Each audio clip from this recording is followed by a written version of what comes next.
Ćao, veliki pozdrav za sve fanove Zvezda Granda. Ove sedmice zaista mi je drago što ste odlučili da postavljate pitanje meni i ja ću vam ovom prilikom odgovarati na sva vaša pitanja, odnosno ona koja su novinari oficijalne stranice Zvezda Granda izabrali. Ljubi vas Bubi. Pa da krenemo. Evo ovako, prvo pitanje.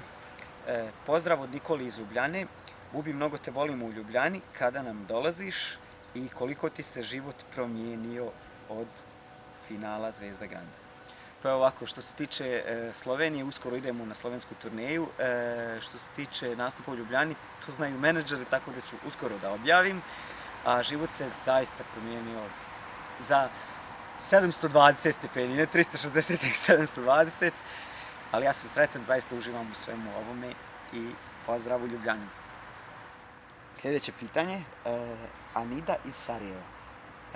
Bubi, veliki pozdrav iz Sarajeva. Šta misliš o takmičarima s kojima si bio u Zetru u finalu Zvezda Granda? Pa evo, što se tiče takmičara, ja zaista imam predivan odnos sa svima i mislim da je ova godina tako bila dobra. Toliko dobrih takmičara, zaista su svi super ljudi, super pjevači i svaki dan se čujem s nekima, čak radim i koncerte zajedno.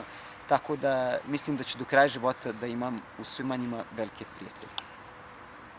Toliko zanimljivih pitanja. Idemo dalje. Pitanje iz Zenice, draga Zenica. Da li imaš vozačku dozvolu i koje auto voziš? Naravno da ima. Ovaj posao ne može da se zamisli bez vozačke dozvole. Vozim Hyundai Santa Fe zlatne boje. Zlatne. Ana pita, da li takav lepotan ima devojku ili je slobodan? I Luda Mala pita, da li je istina da si zaručen?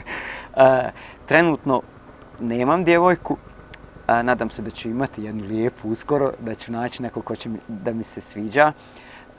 Nisam zaručen, to nisam nikad ni bio.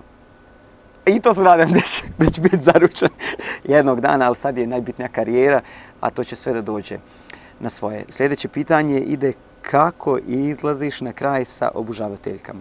Pa ja zaista volim svoje obožavateljke, tako da mi je to super. I normalno nekad poslije koncerta ostanemo po 3-4 sata da slikamo, ali sve je to dio ovog posla.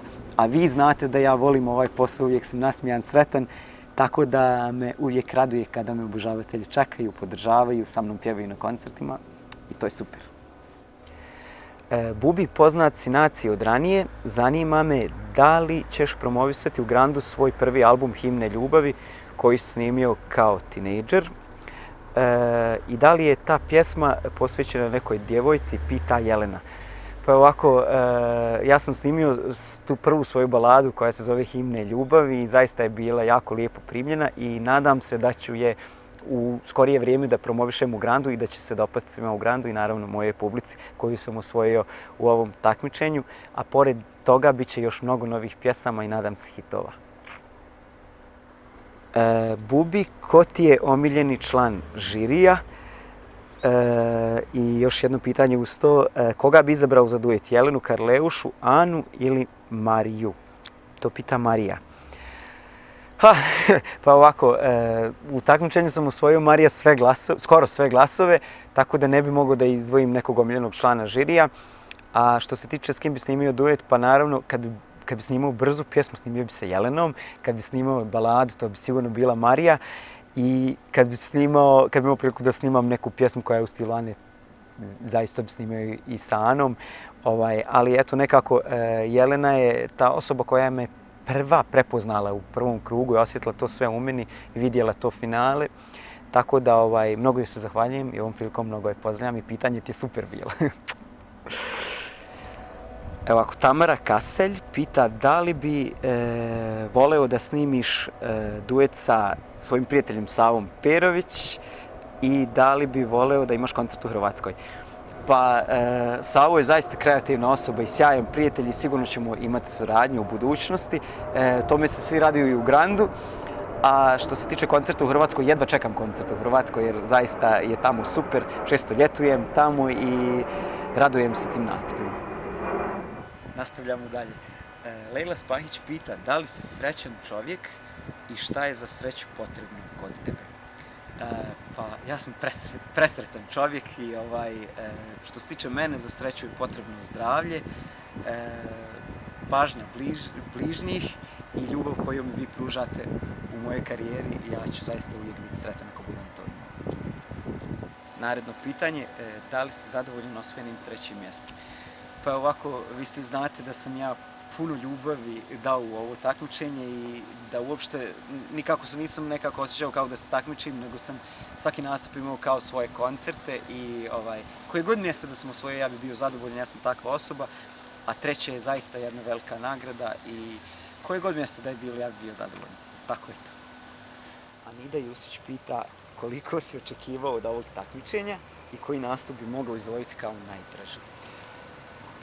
Pa, koliko sam očekivao, zaista nisam očekivao da ću nakon prijavljivanja na Grand da imam svoje turneje tako brzo, da trgovi budu puni, gdje god se pojavimo da bude 1000 ljudi. To niko ne može da očekuje da se tako brzo u životu desi, ali eto, imao sam sreću da me publika zavoli i to je tako kako je.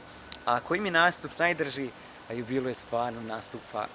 Kad sad pogledam onako nastup, zaista se radujem svakom i nekako se osjećam lijepo što sam dobro odradio to.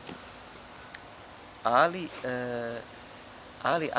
kad bi u pitanju balada, meni je nekako najdraža pjesma bila, najdraži nastup bio sa Savom Pirovićem kada sam pjevao Da te Bog da ne voli.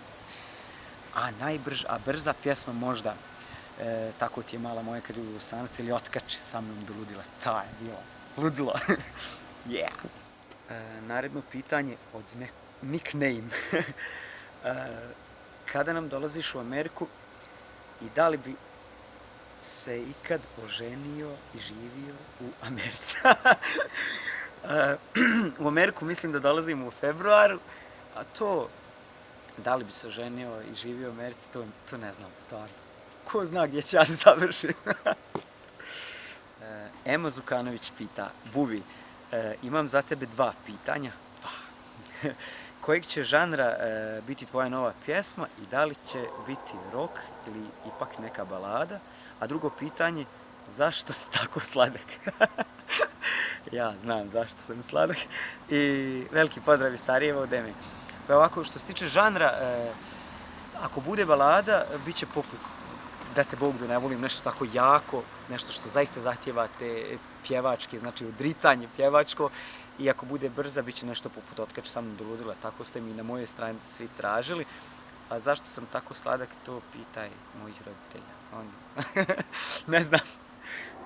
Jelena iz Beograda. Bubi, bio si fenomenalan na takmičenju Zvijezde Granda. Mnogo će nam nedostajati tvoji nastupi i da li ćeš gostovati u narednoj sezoni kao gost da nas iznenadiš sa tvojim sjajnim nastupima. Pa zaista ti hvala, Jelena. Što se tiče sljedeće sezone, sigurno ću biti tu da promovišem u Grand specijalima svoje pjesme i obećavam da će biti mnogo zanimljivih ideja i da ćete uvijek moći da budete ponosni na mene što ste me podržavali u ovom takmičenju. A ja se nadam da će u ovoj sezoni biti neko ko će imati nastupe poput mene, tako da imate kog da podržavate. Simona pita sljedeće. Bila sam na tvom koncertu, uživo pjevaš 10 puta bolje. Da li ćeš opet održati koncert u Sarajevu? Hvala ti za kompliment. Sigurno će biti mnogo koncerata i ja se nadam brzo, jako brzo kad izađe moja pjesma da ću imati jedan lijep nastup u Sarajevu i da ćeš doći na moj koncert. Ana je postavila sljedeće pitanje. Bubi, nice si, samo tako nastavi, a pitanje glasi da li si svojim obožavateljkama ikad poslao poklon na kućnu adresu itd. Pa ovako, ja mnogo poštujem svoje fanove i administratori moje stranice često rade takva iznenađenja za moje fanove, pa skoro su slali majice s natpisima Bubi i postere i bit će još mnogo toga, jer ja volim svoje fanove i poštujem ih. Ana pita, Bubi, kakav tip djevojaka voliš i da li ćeš dolaziti u Maribor? Evo ovako, pa Ana, što se tiče djevojaka, nema neki određen tip, jednostavno ako mi se svidi i to je to. a kad ću u Maribor 26. menadžer, 26. augusta, 26. augusta smo u Maribor menadžer, sve pamtim, ne mogu ja sve više to. Pošto imam mnogo pitanja, nastavljamo sljedeći put. Ja ću da vam se zahvalim što ste odabrali mene da postavljate pitanja. Zaista mi je prelijepo kada imam priliku da se družim s vama i uvijek ću vas ispoštujem. Pratite i dalje moj rad, budite uz mene, pratite Zvezde Granda, podržavajte u sljedećoj sezoni nove pjevače, a ja vas mnogo volim i uskoro ide moja pjesma i družimo se u emisijama na Granda televiziji. Volim vas, vaš Bubi.